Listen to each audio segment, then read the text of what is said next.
So welcome everybody. We are in one of our sessions for cohort 22. We have here graduates from many different cohorts over the years. And the goal that we have today, the session is on coaching supervision challenges. And I thought it would be nice to invite graduates from the program to join us and to share their experiences so we can all learn together. So we have several guests, I think more guests than participants in the program. This is a small cohort, but a great opportunity for people to get to know each other. Natalie, you were talking that I am a connector, and I love graduates get to meet and support each other and learn from each other. So that was my goal for today, that participants of the program get an opportunity to meet other graduates, for graduates to come back and share your experiences and connect also with your colleagues. So thank you for being here. We have people from all over the world, from Sri Lanka to Argentina to Uruguay to Canada, and then participants from the US, from Canada, from Malaysia, from Singapore. Am I missing anything? I have to be careful because if I miss a country, I get in trouble. I think you're building such a large network, and thank you. I appreciate that. This kind of networks, which is an open opportunity to connect. Like you said, you're a connector. Thank you so much. Yeah, so this is my idea, that we can connect and support each other, because sometimes our jobs may be lonely. As coaches, most of the time we work by ourselves. So this gives us an opportunity to connect and support each other and get resources when we need them, to support other colleagues that they may need some support. Sometimes the support can be resources, from assessments to books to activities to whatever you may need in your practice. So with that in mind, I want to welcome also Erica, who just joined us. Erica, welcome. We're just starting. So let's go around. And first, let's get the participants of the program to say hi and share where you're calling from. We don't have time to make long introduction because we will spend the whole hour with introductions. So maybe let's get just first the participant from cohort 22. We have 6 people and all today 5. One is not feeling well. So you want to say hi and you want to say where you are calling from, where is home for you. Okay, so let's go around. I can start. Good morning, everyone. Hi, I'm Kevin. I'm from Singapore today. Great. Hello, everyone. I'm Holly. I live in Milwaukee, Wisconsin, and I'm calling from Nashville, Tennessee today. Hi, everyone. I'm Gerardo. Gerardo, we're starting first with the participants of the class and then the guests. Okay. Hi, everyone. I'm Jonathan. I'm close to Kevin. I live in Kuala Lumpur, and I'm calling in from Kuala Lumpur, Malaysia, also today. Thank you. Hi, everyone. Go ahead, Lisa. Oh, sorry. I'm Lisa Collins. I'm calling in from Westchester, Pennsylvania, right outside of Philadelphia. Go ahead, Judy. Jonathan's got some good scuba diving near him. Judy Wolf. I'm calling in from Central New York State. So welcome to all of our participants. I don't think anybody else is in California like me. We're having a lot of water here. It's kind of has been a little bit, it's good to acknowledge sometimes what can be in the background. So it has been a little stressful in this area. How is it for you, Mel? You're also in California, close to San Francisco, aren't you? Yes, I'm an hour and a half north of San Francisco, and we had wind and rain, but nothing like Southern California. Yeah. So let's go around also for our guest. And if you want to say maybe if you remember in which cohort you were part of, so people get a sense of when you went through a training, and if you don't remember the cohort, in what year. So you may say your name, where you're calling from, and when you graduated from the program. You remember, Mom, when you graduated? Yes. Should I go first? Okay, go ahead. Or you wait. Okay. First of all, thank you. I graduated as supervisor, coaching supervisor in cohort 6, and in the, I believe, group supervision was the, I don't know, second cohort, yeah. And in team coaching, it was a first cohort, and I see that you record the sessions and you create such a strong community, especially with being coaching supervision a new discipline. So thank you for that. I didn't know you would have so many graduates. That's good. I know that you post this on YouTube, and it's an open community. This is cohort 22. So between the two cohorts in English and Spanish, at least there were 10 people in each cohort, with the exception of this one that we have now, that is a small one. But yeah, more than around 200 people have been trained, half in Spanish and half in English. So chapeau. And I mean, not only the training, you build community based above and beyond the 200 people. Inés also know that I am leading an MCC, Master Certified Coaches Network in Spanish, and with Gerardo in Uruguay, we do this in Spanish too for supervisors. So thank you, Inés, for the comments. For your contributions. Yes, thank you.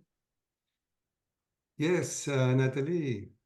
Well, I'm Nathalie Dubé. I graduated with Inés from cohort 6, and with Inés for cohort 2 in group supervision.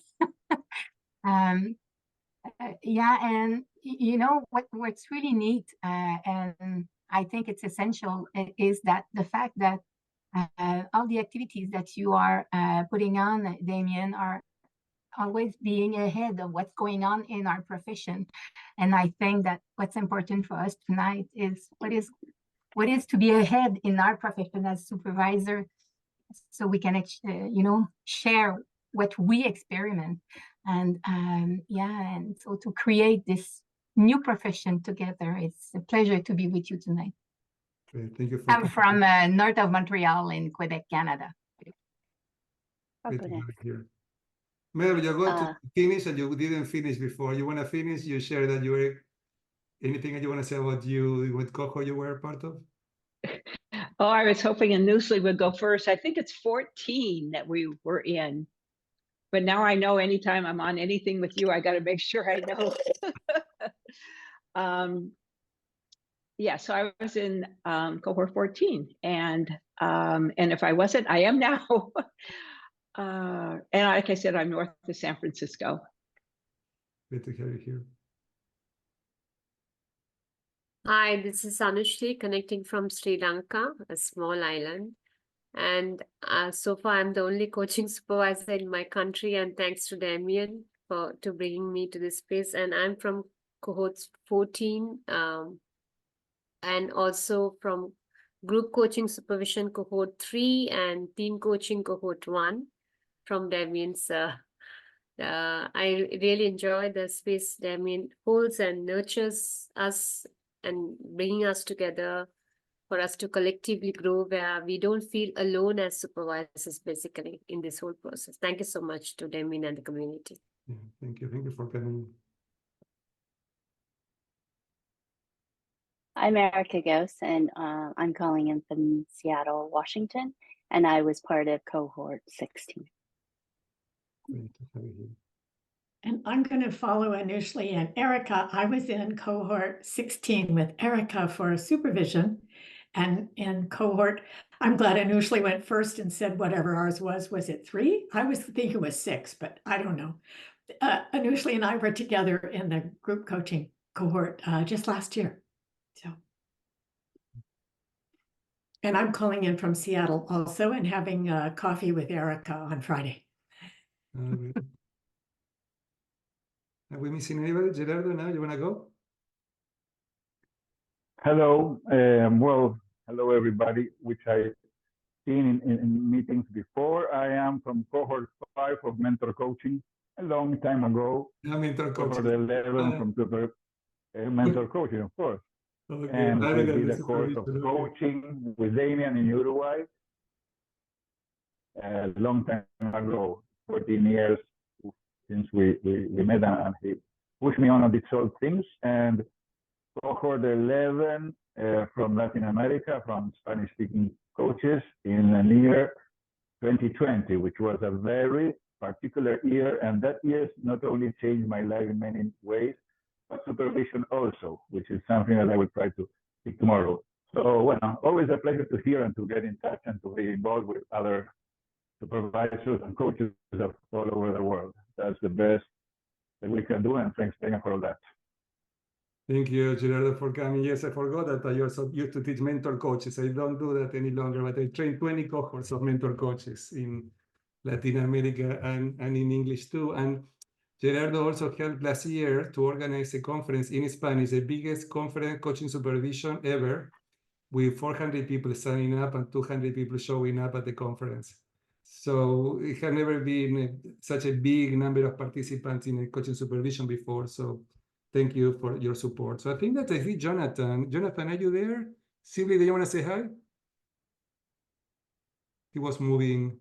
He put something in the chat earlier that he was He's cohort 7 arriving in on a the couple street. minutes. Okay. Cohort 7. Okay, great. Okay, so let's start the conversation. This is the idea. Let's go around, and then we will go to small groups to meet in small groups too.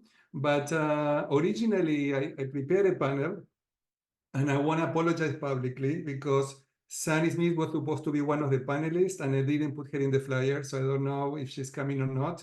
And then Gabriela Alcocer, she was not supposed to be in that flyer. So, sometimes wanting to contribute and to bring more information is not helpful. So I want to apologize publicly, okay, for not having her in the brochure, in the flyer that I put inviting people to come today. So with that in mind, let's go around. We're going to spend a few minutes with everybody discussing, and then we'll go to small groups. So there were some people who were like, originally, I asked them, okay, can prepare with 1 or 2 challenges that you want to share that you face in your work as a supervisor, so we can open to conversation. So from the people more formally invited, who would like to start? Who would like to share 1 challenge and talk a little bit about that? We will hear from 5 people, and then we will go to small groups. Holly, do you have a question or comment? Something you would like to know or ask? No, I'm just volunteering. I got my homework done and I've got my challenges, so I'm happy to share one to get us started. Okay, great. Good. So let's hear first from the panelists. Who would like to start? Yeah, Natalie, do you want to start with one? Just as it had to be very informal. It's a very relaxed conversation, not a formal presentation. I identified a lot of challenges, but in 2 themes. Challenges regarding the, how to develop supervision and how to raise the awareness of coaches to the importance of being in supervision. So kind of not marketing, but, bring the awareness to the coaching population about supervision. And another theme of challenges that I identify is what I experience in supervision, challenges that I have. So I have kind of 2 themes. And I guess that regarding the supervision to be known, I think that the biggest challenges is to bring to coaches the awareness of what is supervision and how important it is to the profession to exercise the profession properly. The challenge is that it's all mixed up with mentor coaching and supervision. Here in Quebec, it was for a long time, mentor coaching was called supervision. So it's kind of intertwined. And so this is a challenge. And in supervision, I would say that help coaches know that they are in an ethical dilemma is a challenge. It's not part of the usual training, the basic training to become a coach, to be aware of ethical dilemmas. And I think this is one of my biggest challenge is to bring to their awareness how to know that they are in an ethical dilemma. Thank you, Natalie. I appreciate that. That's a really interesting conversation for us to have, to explore. Who want to go next? May I build on that? Yes. Maybe Anush, you would like to go? I'm good. I can go after you. No worries. Okay, I would like to build on what Natalie started expressing, the confusion or between coaching, supervision, and mentoring is interesting, along with the low awareness about the potential that coaching supervision has for coaches. It is a young discipline, about 50 years now. And coaching supervision is about 20 years old, and it comes from therapy, although coaching supervision is not the same.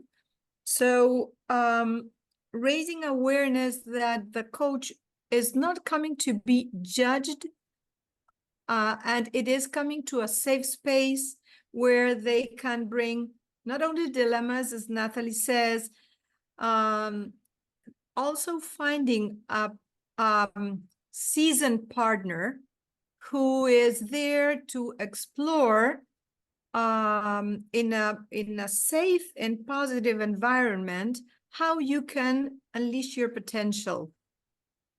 And another confusion that I might find, I usually think or structure my challenges around the 7I model. So please excuse me if I do the references to that 7I model from Peter Hawkins, if you're not familiar with it very much. But Inés, here they are all graduates from the program or in the program halfway. So if but I you're not know familiar with the 7I by now, no, that's okay. so, But I know you invited us yeah, from the Coaching Supervision Network, and you're this right. You're right. You're right. expands above and beyond. You're So right. I just wanted, you know, one thing we learned is don't make assumptions. So I'm just walking the talk here, being You're right. vulnerable and walking the talk. No, that's great. But just for everybody's knowledge, you're right. I invited people from the American Coaching Supervision Network, but only graduates came. So this is Okay. we're all in family. Okay. So besides that, or connected to this awareness and building a safe space, this is very important, so that coaching supervision is a place where you can really come to as a supervisee to recharge your batteries, or found a special place where you can be vulnerable and talk about anything you want. And the last challenge I want to, at least state is ourselves as coaching supervisors as instruments for the best result of the coaching supervision. And I open to continue exploring that with all of you. Okay, that's self-improvement. I number 6, another way to talk about Absolutely. it. You're working in I number 6. Okay, great. Thank you for bringing that up. 6 and 5, because we know that if we bring ourselves, we are always also talking about parallel processes. I said 6 and 5. Anushli. Yes. So adding to, in addition to what you all have shared in terms of the confusion between mentor coaching and coaching supervision, because coaching supervision is new, that's one thing. And I also feel that the readiness to be supervised for supervision. Sometimes the coaches are not ready enough to sit for a coaching supervision session. Mm-hmm. So maybe that resistance also could, distance them from a supervision session potentially. And the maturity level of the coaches in their coaching practice, especially in a group coaching supervision session, can have an impact. So you're one matured, maybe they have number of hours. That doesn't mean they have a deep maturity as a coach. So sometimes we also seeing that coaches trying to cover the hours by doing peer coaching, not real client coaching. That is also another trend that I'm noticing. So all these comes to play when they show up for a supervision session. And also I feel maturity level of the coaches in terms of going deeper. I have come across coaches who don't know how to go deep and reflect. they're still in the surface level. They might be even PCC, but I wonder how did they become PCC credential coach? But the reality, there are also coaches like that. And the group dynamics in a group coaching supervision session, that is another thing. So I have had one experience of coaches coming from different countries, and because of the cultural conflict, we had to dismiss the group in the second group session. We had to recontract and do that because there was a how they show up as being was not they couldn't coexist, basically. Let me put it like that. Okay, so I think to coexist they need maturity, and that there was a conflict of interest there. And a supervisor not having a supervisor can have impact on how they supervise their client. And I'm seeing, I don't know how many supervisors have supervisors. I have a supervisor for myself. And that actually helps me to improve my coaching as well as supervision practice also. So sometimes taking your supervision for a supervision can be helpful also. Not only taking your coaching for a supervision I'm talking about. And what is happening within the world of the coach or the supervisor? What is happening in their personal life? And what is happening in the world, like the war and all those things, the COVID and all. These things also influence on the decision to go for a supervision session, decision to invest for a supervision session, or the quality of the experience of the supervision session. So these are thoughts. That's a good one. Supervisor working with your own supervisor, like it seems that is not happening. You wonder, like many coaches who don't have a coach or don't have any place to reflect on their work. I do believe supervisor, we always need supervision. And it's always better more than less. Like I have two supervisors.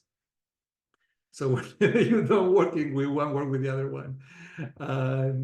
Ines, you want to add something to what we're talking about? Yes, thank you. Building on what Anushi said about the maturity of the coach and the questions, I can relate, or I have seen this. The more maturity the coach has, they're usually more available to supervision. Like there is a gray area in between, not too junior, not too senior. Usually on PCCs, they may be very good at questions and open questions and challenging, powerful questions in their coaching. And then they might feel the defensive in the coaching supervision environment.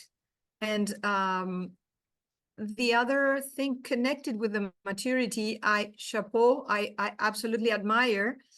And thanks to the Coaching Supervision Network, I've met so many senior coaches, and I want to state one of them that says, I always have a case. So this learning, open-minded and hearted mode of being open to learn about everything we do, I believe that's so beautiful, because it still lets us continue learning from whatever, if we did right, or if we feel unease about how we went. I love that like a mantra. I always have a case. It's always being prepared. There is always that can come to work. And if you don't have anything, it's maybe because you're not looking enough, to see, okay, what may be there. So thank you, Ines and Natalie. And then Mel? Yeah. And, following that, I always have a case.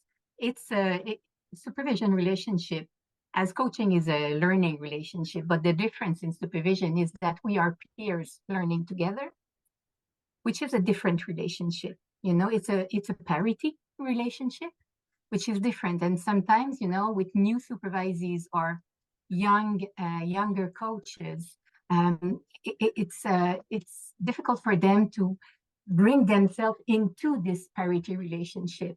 And so we have to show them that we are peers learning together. And yeah, so yes, I always have a case.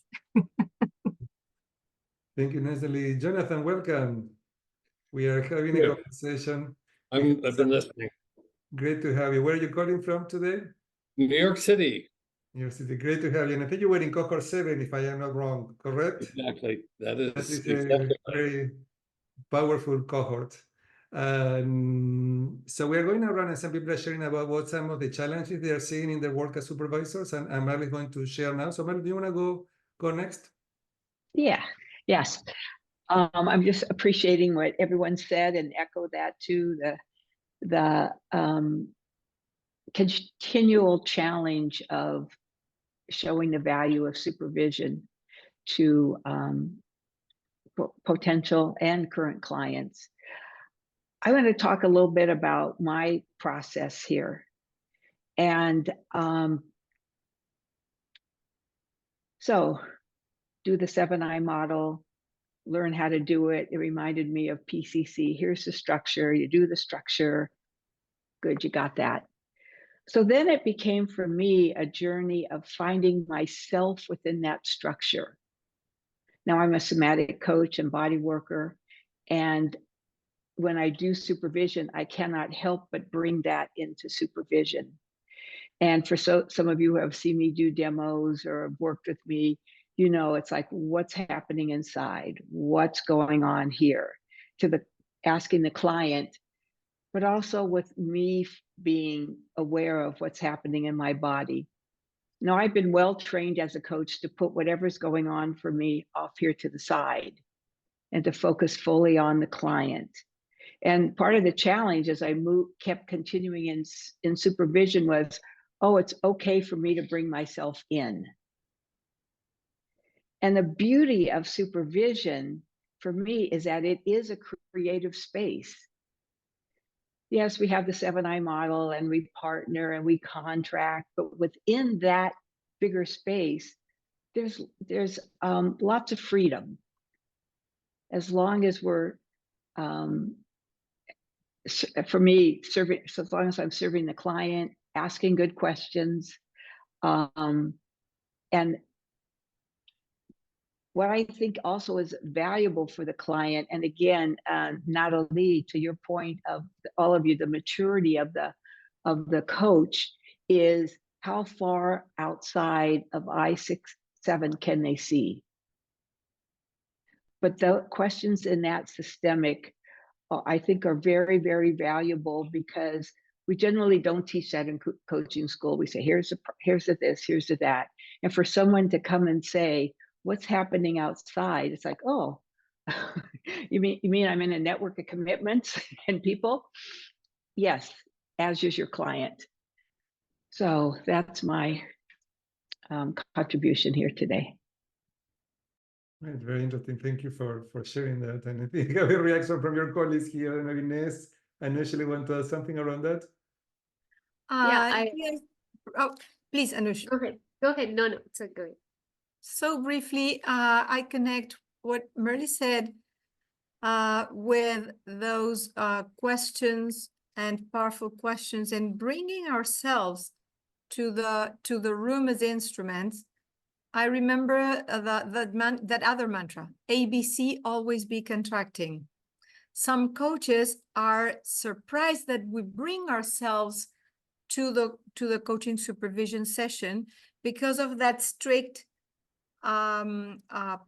training in coaching that we have to leave ourselves aside.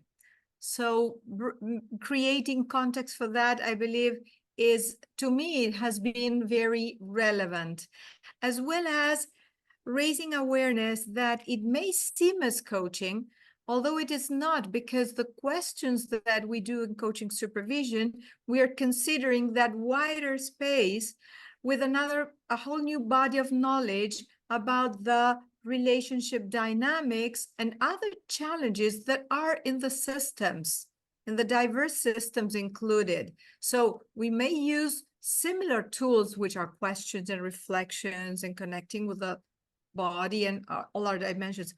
Although we are having a whole new background mindset within the coaching supervision scope. Thank you, Nes. And Ashley?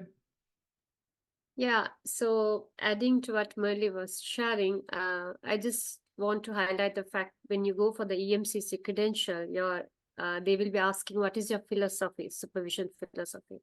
So it is about, am I right, Damien? Did I say that correctly?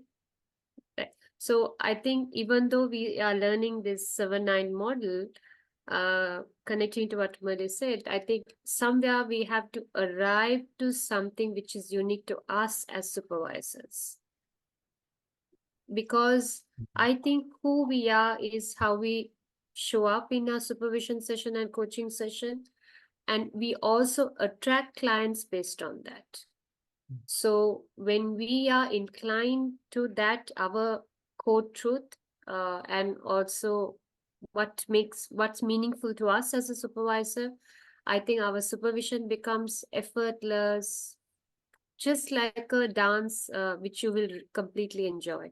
So not rather than getting just to explore, this is something I keep doing, like exploring with multiple supervisors, exploring with multiple tools and ways of doing supervision, rather than just sticking to one model, to see where are you arriving as a supervisor.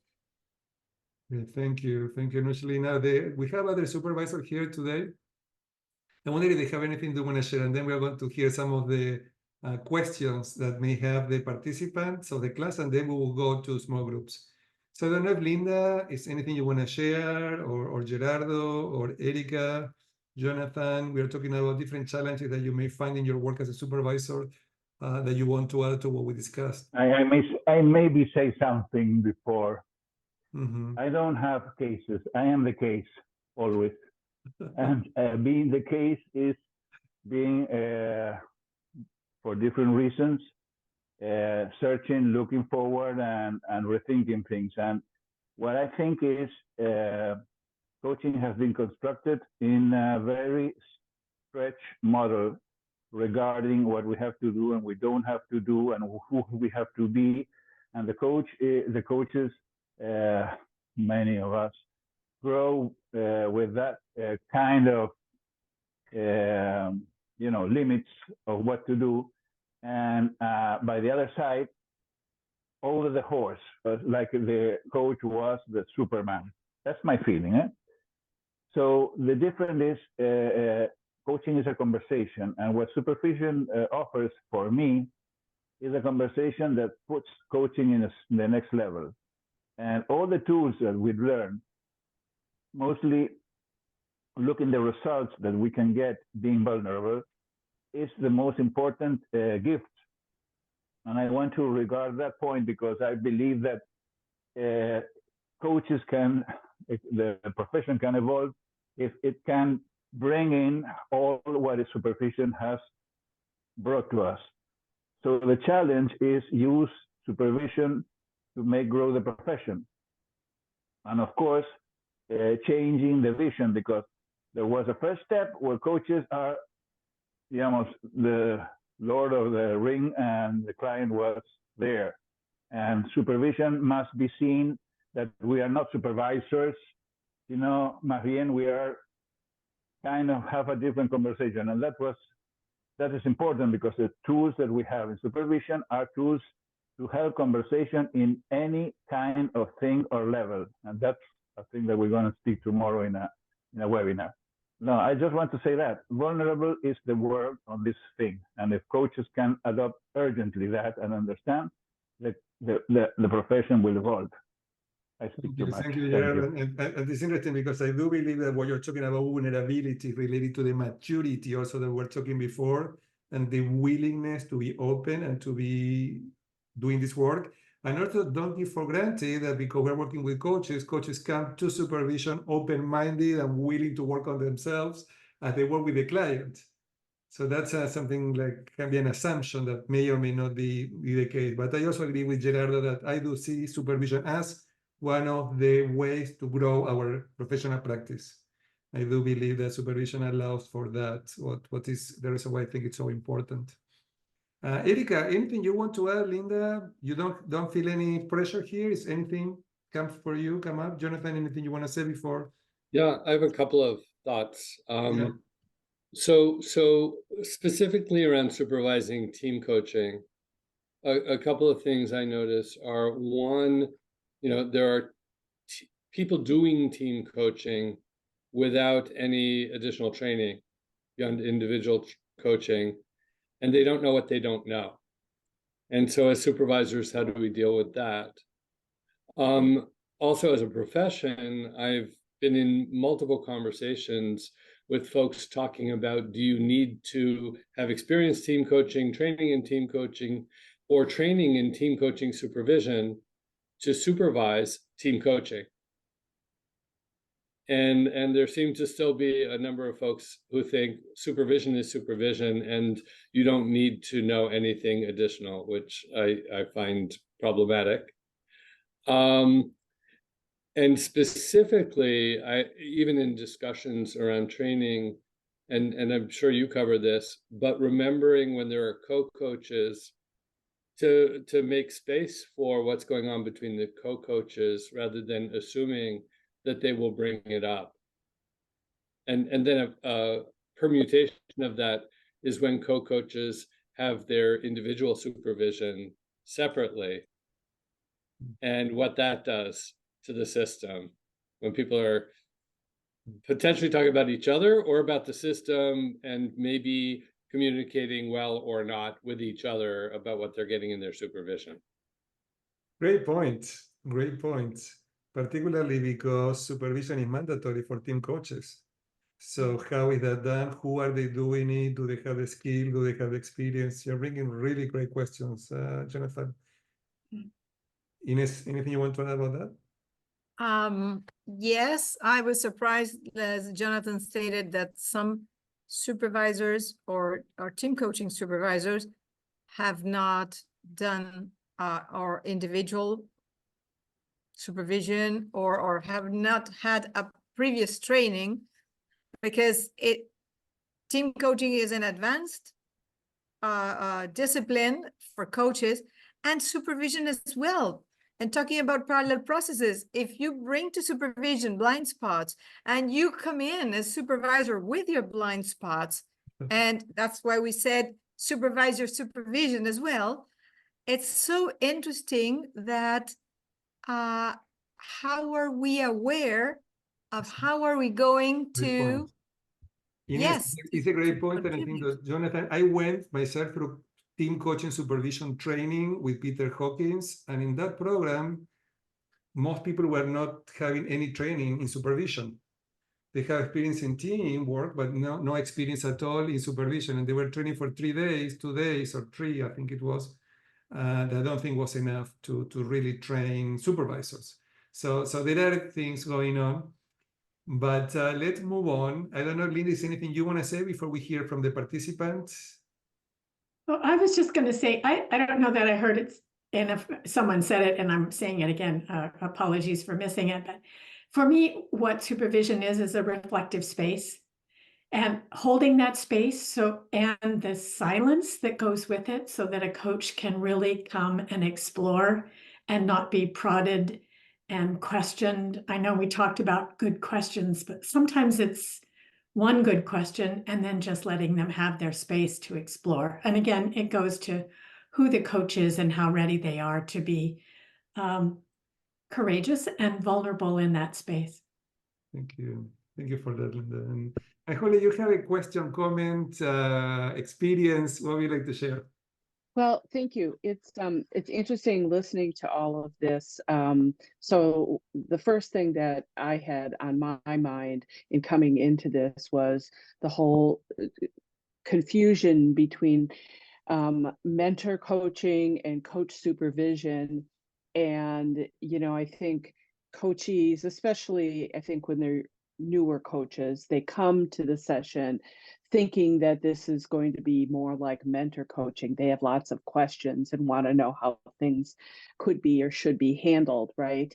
And, you know, it's awkward trying to, I don't want to say force, because that's not what I would suggest, but funnel them, I guess, in the direction of how to be more reflective about the issue that they're bringing or whatever. And so I'm finding this discussion really interesting, because even those who are more seasoned apparently have this problem hanging around. You know, when you'd like people to bring a case and something that they'd really like to kick around and just think about it differently.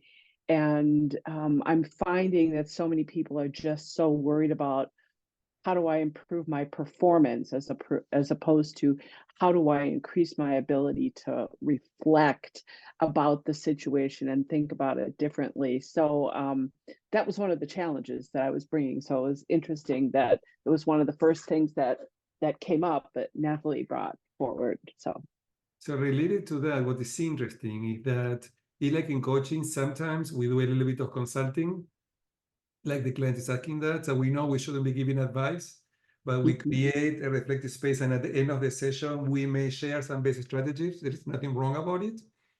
Here, what is interesting, the way that I am seeing it, is that many times with new coaches, you need to do a little bit of mentoring, but not mentoring as mentor coaching in terms of giving feedback on coaching skills, but sometimes answering questions about the practice of coaching in general, before they are ready to do the reflective practice.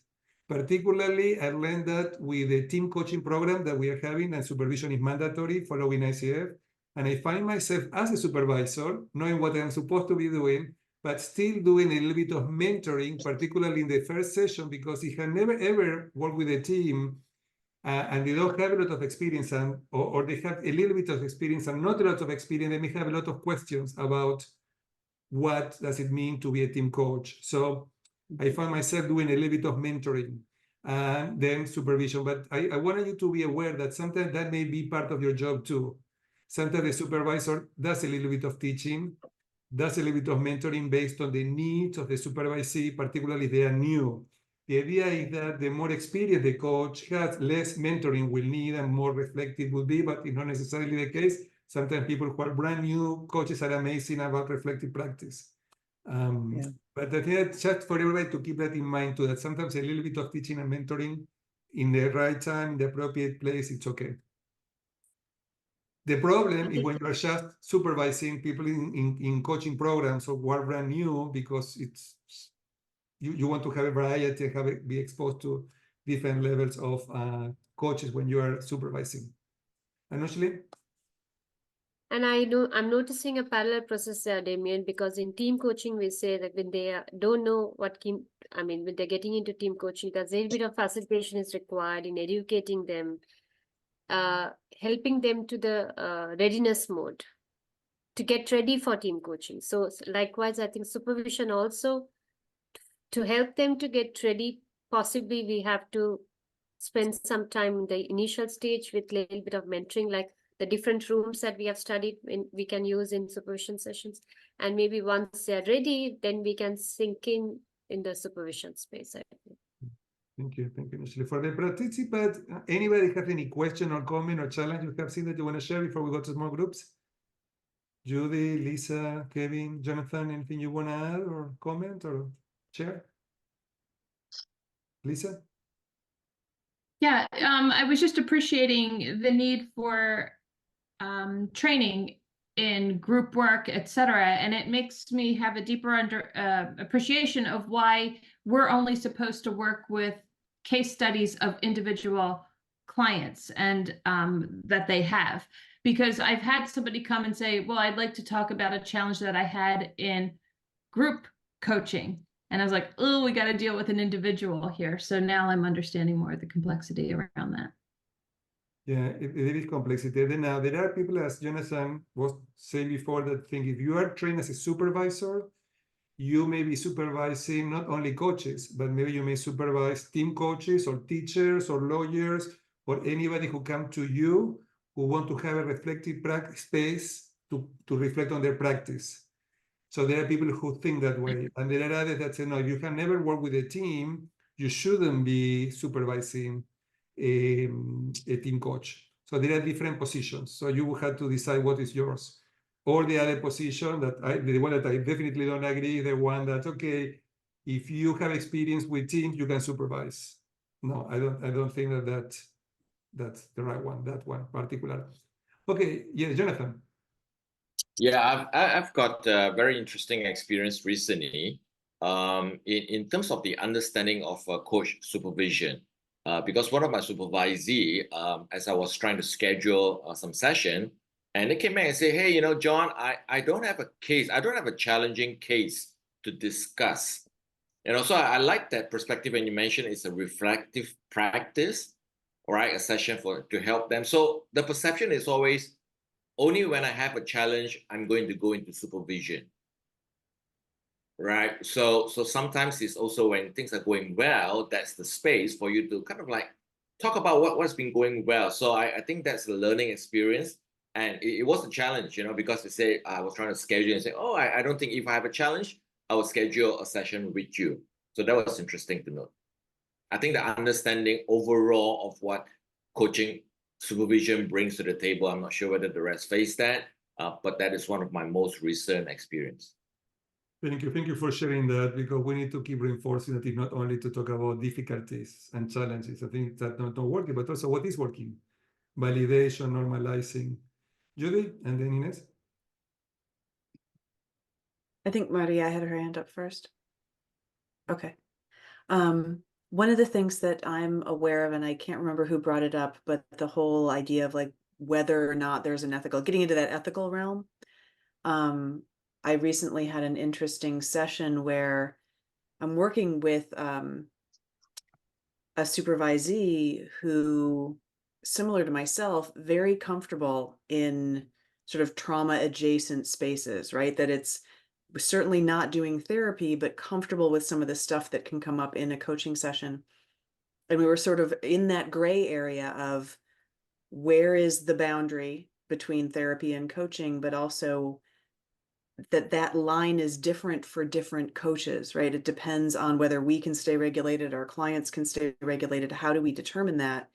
And we were sort of thinking about the fact that like certain coaches or even certain supervisors might have some very clear, like, nope, that crossed the line. Is that true for this person, right? Like, where is their line? And there's sort of a wider space. So I'm fascinated by that boundary, and that each of us might have a different one when it comes to what's our capacity for certain work. That's a great point, Judy. And do you know what? That's the reason why we need a supervisor. Because it doesn't matter how much experience you have, there are going to be always questions. And if we don't have questions, it means we are not seeing the whole thing. You know, we know there is always blind spots. So thank you. This is a great question. It's something great to explain on supervision. Ines? Thank you for going first, Judy, because you just added more like salt and pepper of what I was responding to before. It is about what Gerardo said is when I don't have a case that Jonathan said, sometimes we come to supervision to explore I4 or how are we showing up as a coach or as a supervisor, which connects also with Judy reflection, Judy's reflection. I do supervision, and Natalie knows, with different people from all over the world. So different mindsets, different cultures. Even if I know the boundaries, sometimes we have to explore together, because what is very strict in the Western hemisphere and Western cultures is different, or vice versa in Oriental cultures. And if we are there for the supervisee, I believe that we have to be open and hold the space accompanying them. Mm-hmm. Yeah, thank you, Ines.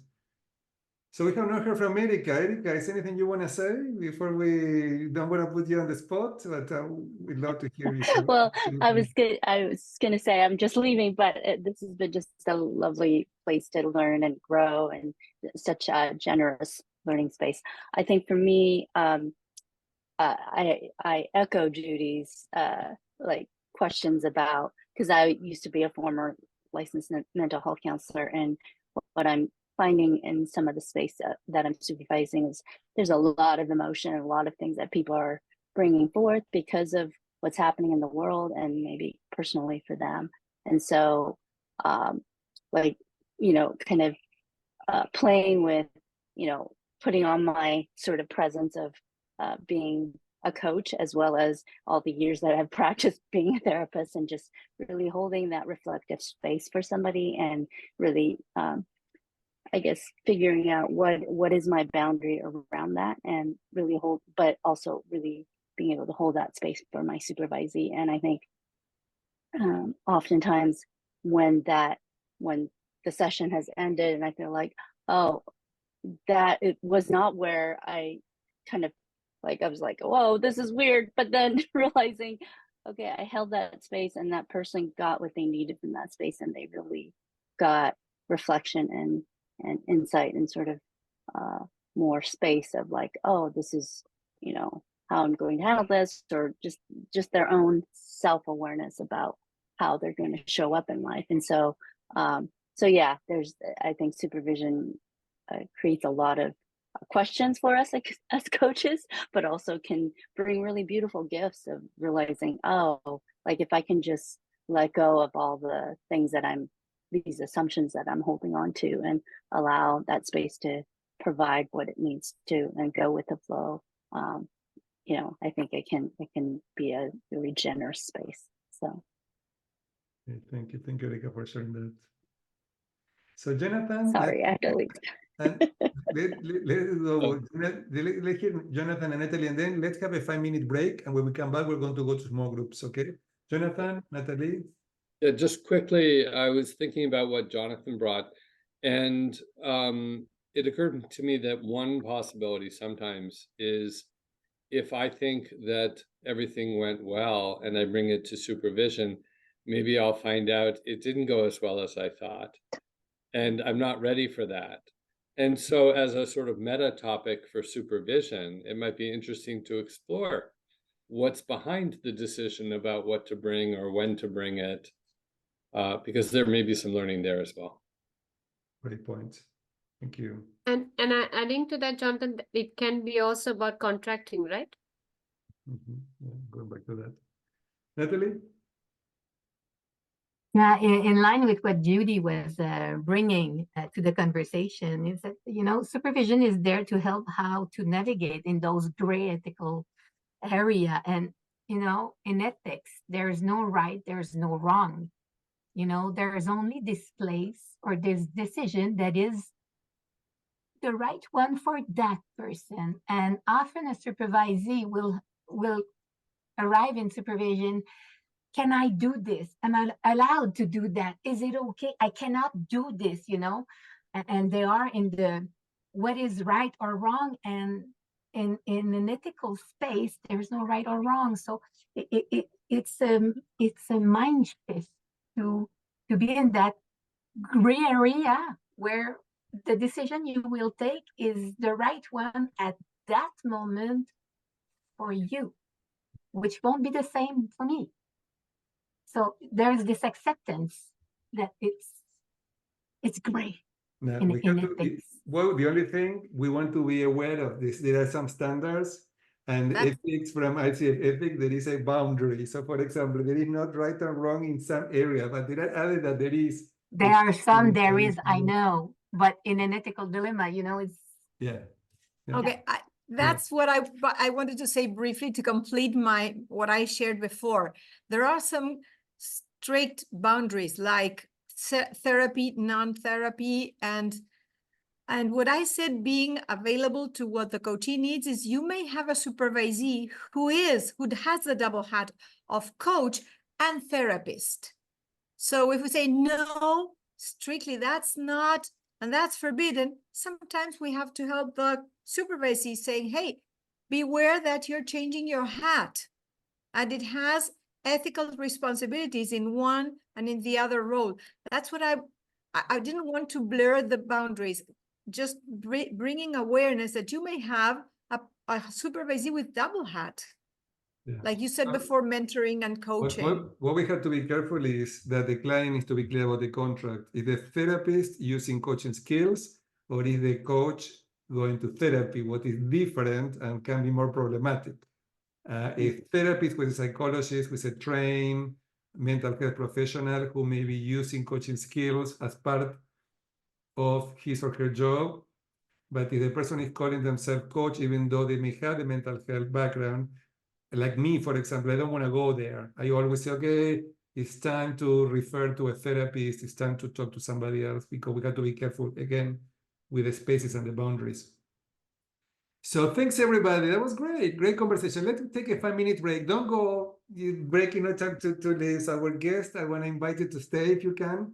I know some people need to go, but the people who can stay, please stay, because we're going to go to small groups, and it's a great opportunity to interact with the participants of the program for a few minutes. So let's take 5 minutes, and let's be back in 5 minutes.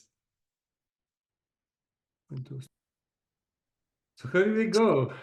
How was it? You had a good conversation? Amazing conversation. Great, great to hear. Who would like to start? I can start. Okay, Kevin, that's great. So we talked 2 topics. I guess from cohort 22, you all know about my favorite topic about loss of face. So we talked about that. Maria said that was a new terminology for her. So there was a little bit of sharing and education there in terms of Asian culture. So during the main session, there was a lot of conversations about shame, about being open and honest. Jonathan said that some supervisees may not come in and understand what coaching is about and may not fully open up. So it's also important because the space that we are creating is supposed to be safe for them, so that they can go through and look at things that they are not doing or things that they could be improved, but not trying to feel like, oh, I can't show that I'm not doing well, or I don't know what I'm doing. That's what the whole supervision space is supposed to be. It's supposed to be safe. And what I'm finding with some of my supervisees is they're not readily acknowledging things that they don't know. So there's still a bit of inner work that they need to do themselves. And that's what the supervision space is for. So that was one. The second one was the team coaching that Jonathan had raised. So that for me was very thought-provoking, simply because if you want to improve your craft or to have a better practice with your co-coach or business partner or whoever, why is it that you are not going together? And Maria did a very good observation. Some of the teams that we are coaching or co-coaching have very messy processes and silos. And if the co-coaches go to separate supervision or supervisors, then one great point that she pointed out is, are you replicating the parallel process there? And how are you actually improving the team cohesion and the team collaborativeness if you as co-coaches are having separate supervision questions? That was another thought-provoking session for me as well. So thank you. That's why I thought it was amazing. Great to hear. And this is about shame. I think that we don't have a class on shame, but I think it's time to have one. So I want to invite all of the graduates. Who would like to prepare one? Let me know, and we can have a session focused on the topic of shame. We talk about that in group supervision for people who have gone through the group supervision program, because you have to face other colleagues and you need to be vulnerable in front of other colleagues. But that sounds a really topic to keep exploring together. And this issue in team coaching about co-facilitating and the 2 coaches to work with the same supervisor, it seems basic, but sometimes may not happen. That's a great topic also to keep discussing. Great. Anybody else from that group want to say anything before we go to the next one? Should we move to other group? Who would like to go next?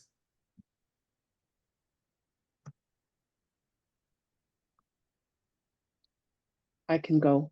Okay. I had an amazing group. I was blessed to be with Meryl and Gerardo and Linda. So I felt like I was in a room with so much experience. And so our conversation centered around basically Gerardo's mention of the challenges he sees, and combined with what Merle mentioned, especially from Gerardo around, supervision being a means to be elevating the coaching profession, the coaching industry in the world, and layering on that, Merle's comments about bringing awareness to what's going on for us as coaches and how does that play a role in coaching as well. So, we had kind of this philosophical discussion. As supervisors, I kind of feel we've got a responsibility to help elevate the coaching industry. And, having been a coach for 20 years now, what was going on 20 years ago in business, in the world, in our profession is so different than it is today. And from the different angles where I have played a role in hiring coaches onto benches from 2 different organizations, I can say this confidentially in this group, there's a lot of garbage out there. And when I say that, I mean very inexperienced people that should not be operating even with a license, So I'm a bit on a crusade to level up coaching capability.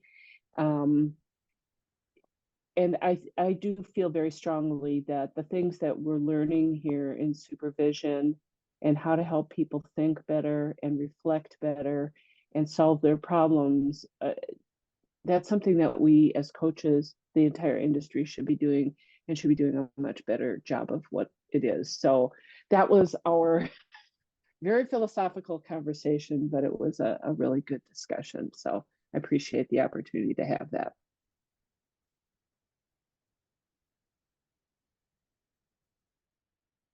I agree. I believe that we do have a responsibility. Most of the people going through supervision have already a lot of years of experience, and we need to do, but we cannot do it alone. We need to do this together. So that's the reason why I keep asking people, please support me. Let's do this together. Let's engage. Let's be involved. Let's go to conferences. Let's present at conferences. There are opportunities for presentation. That's one of the ways that we bring visibility. And there is the Midwest Conference coming up in September this year. Argentina, we have a conference that is organized by ICF Latin American chapters in June in Cordoba. So Jonathan, you are bilingual. You may want to come to Cordoba, to Argentina. But I would encourage everybody to consider it's going to be bilingual. So if anybody is interested, let me know and I can give you more information about it. But I'm supporting that chapter and I'm going to be presenting. But also locally in your local chapters. Like in February, I'm going to be talking about supervision in February, in the next couple of weeks. I'm going to be talking at the ICF Los Angeles chapter next week, at the ICF Orange County the last week. I was just invited to the San Francisco chapter. So go to your local chapters and ask them to invite you to present on supervision as a way. Now, you can also, sometimes you may say supervision and they may say not interested. So I realize that what I'm calling is about coaching trends. So coaching trends, so inside coaching trends, you can talk about anything. Supervision, team coaching, AI, all of these topics that everybody wants to talk about. So I want to invite everybody to consider that going back to our first challenge is bringing visibility and awareness of what is supervision. So that's something that everybody can do in person or virtually. Okay, great. Let's go to the last group. We have in the last group Lisa, Judy, and Nushli, and Natalie. Who would like to share?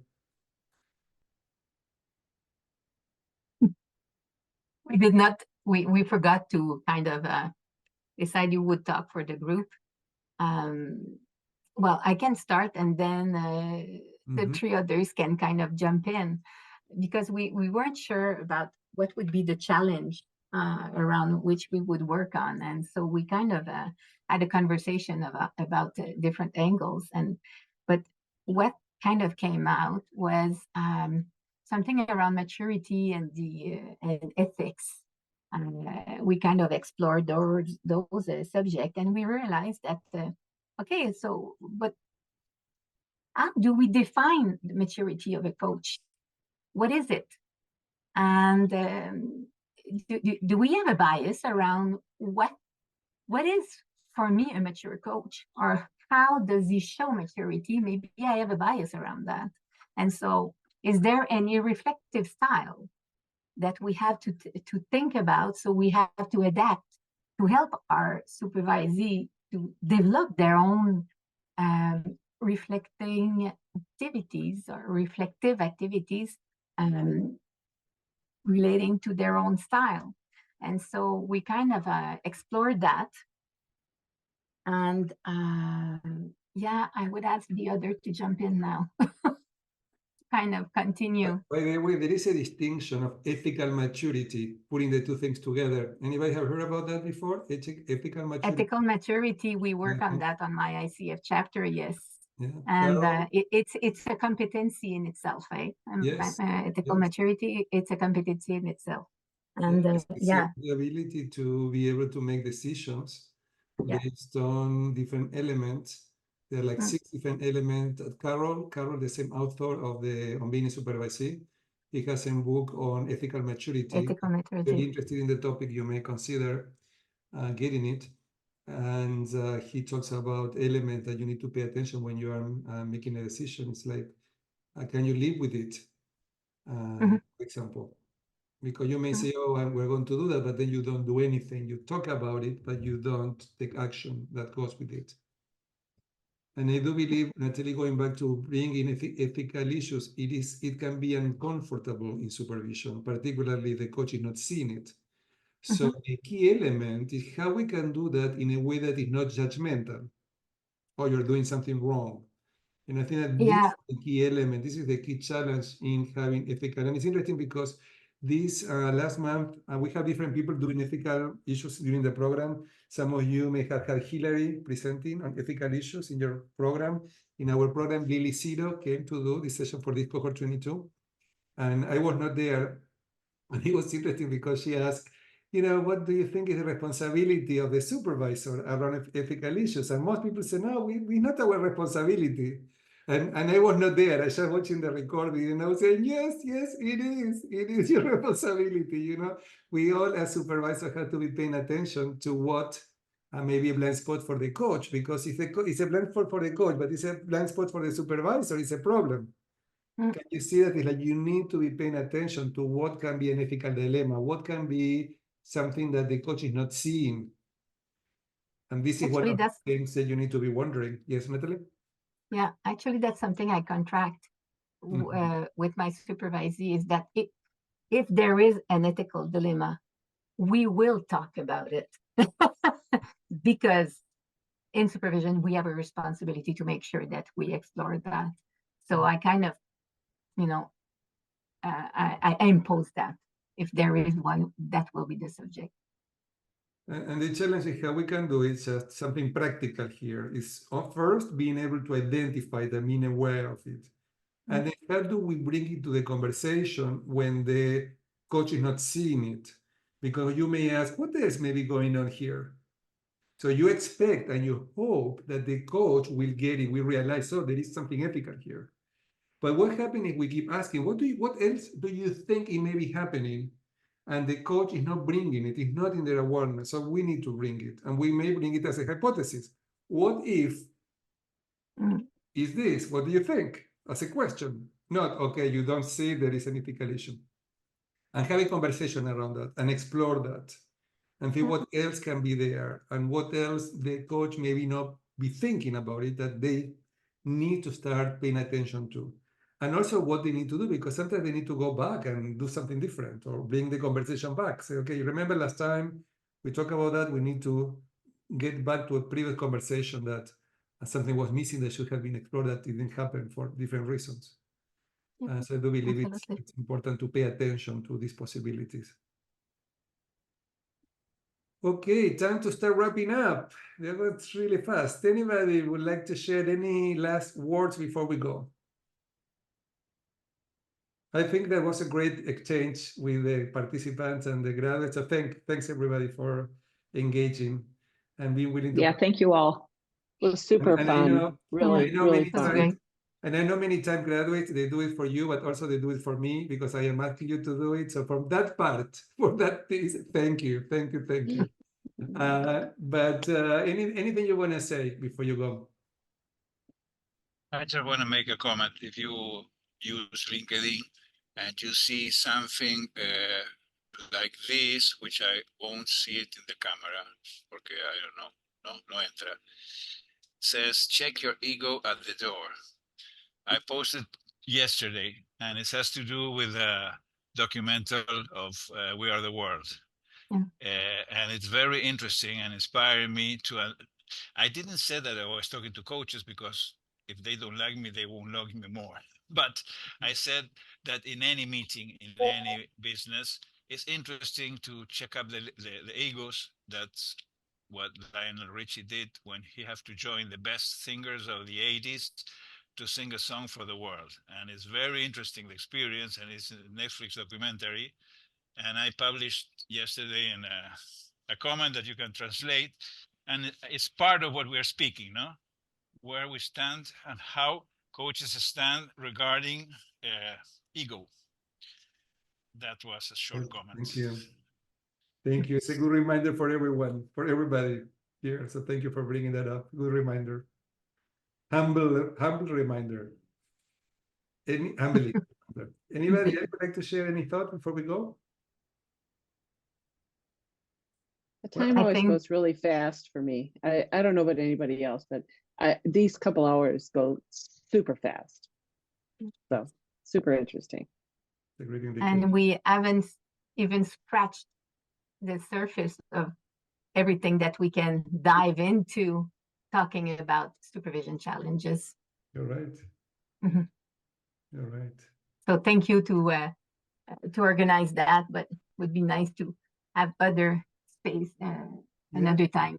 And we have at the last session of the month, we always have a graduate coming to do a demo. By the way, all of the graduates are welcome. Some of you have done it already. You are always welcome to come back and do it one more time. And next week is our last session. No, next week at the end of the month, the last session is going to be presented by Lucy Janandoa from Canada, and she's amazing. So if you can make it, join us, because I think you will enjoy watching her doing the demo and participating and contributing. And it's open to anybody who wants to come. These sessions that are open is not only for my program, it's open to any supervisors, coaches who want to learn and learn how supervision works by watching recordings or live demos. So before you go, just a couple of more things in terms of announcement. I am not this year organizing. For first time, I am not going to be organizing the coaching supervision conference. I have too much in my plate. I'm working in 2 books. So I decided to let that go. So Lily is organizing the conference with Leanne Lewis. So they are both organizing. I'm going to be a presenter, but not an organizer. But the conference is in April. So save the dates, because that's another place where you can all come and keep engaged and participating. And the topic is going to be very interesting, because we are going to be talking about other frameworks and other ways to look at our work, particularly from Eastern philosophies, with this non-dual way of thinking. So I have been reading about it, and it's really very, very interesting. So we are going to be working on that at the conference. And also we are starting cohort 23 and 24 in Spanish and English in March. And again, if you can think of anybody who can be a good participant, please let us know. For some reason, we're talking about maybe people are tired of Zoom, but we're having challenges in getting new participants. But if you can think of anybody who may be good candidate for the training, for the supervision program, we're starting one in Spanish and one in English in March. And also a team coaching program, if you know anybody who may be interested in team coaching. And then in May, with Lily, we're going to do group coaching supervision. Some of you are graduates, some of you are thinking about doing group coaching supervision. If you have any questions, we have here several graduates, Natalie, Linda, Ines, and Ashley. They all went through that program too, if you want to ask them any questions about that. And I want to thank you. I'm very grateful for everybody coming today. And let's keep meeting in future meetings, okay? And for the participants, we don't see each other next week. You have your trial practice. We'll see you in 2 weeks, okay? Thank you. Thank you Thanks, for the everyone. invitation. Thanks, Great everybody. seeing you Thank and you all. sharing with you. Thank you, Nathan. Thank you. All of our Bye. panelists, Linda, Anushli. Gerardo, Bye-bye. Natalie, Anushli. Bye, Marinés. Thank you. Bye-bye. Bye-bye. Bye-bye. Beep.